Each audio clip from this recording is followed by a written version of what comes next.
Sa mga humahabol naman na bumili po ng pang Noche Buena, nagtaas presyo na ang ilang bilihin. Ang sili na isa sa mga pangunahing pampalasa naging triple ang presyo. Silipin po natin kung hanggang saan aabot ang 500 piso sa Express Report ni Mobile Journal Amy Atienza.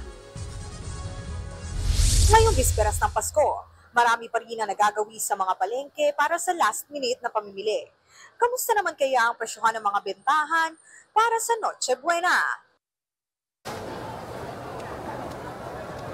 Iba't ibang klase ng putahe ang hinahanda ng mga Pinoy tuwing Pasko.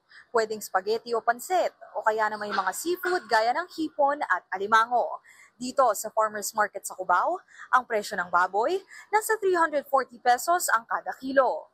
Para naman sa mga seafood, pinipilahan itong alimango, pero aabot na sa 1,500 to 1,800 pesos ang isang kilo niyan ha. Ang hipon naman, 470 pesos na ang kilo.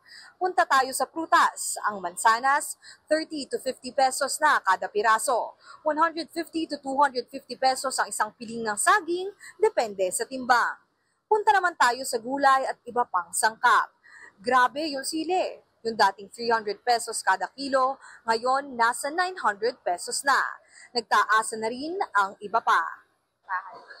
Ang carrots po, 250. Ang sibuyas, ngayon mataas kasi. Ano na lang, 180, 200, ganyan. Kung ganyan ang presyohan, ano pa nga bang Noche Buena ko kung ngayon pa lang ako mamimili?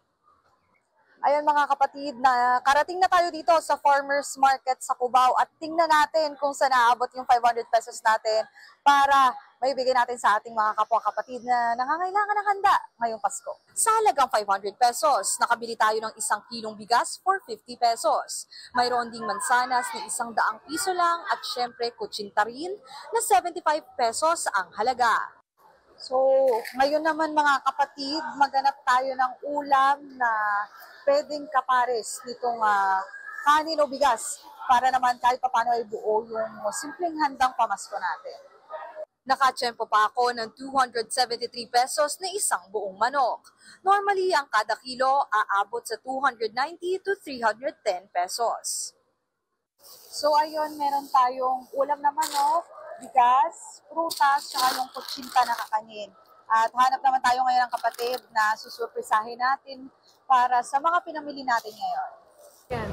Regalo po, galing po sa One News Philippines. Baka mabigat po eh. Sige, hawakan mo po. Okay.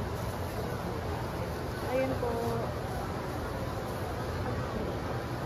Siyempre, huwag nating kalilimutang magbigay kung may extra.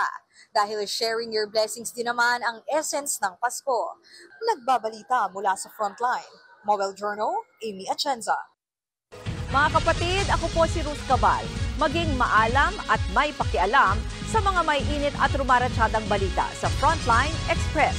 Para maging updated sa balitaan, mag-subscribe lang sa social media pages ng News 5.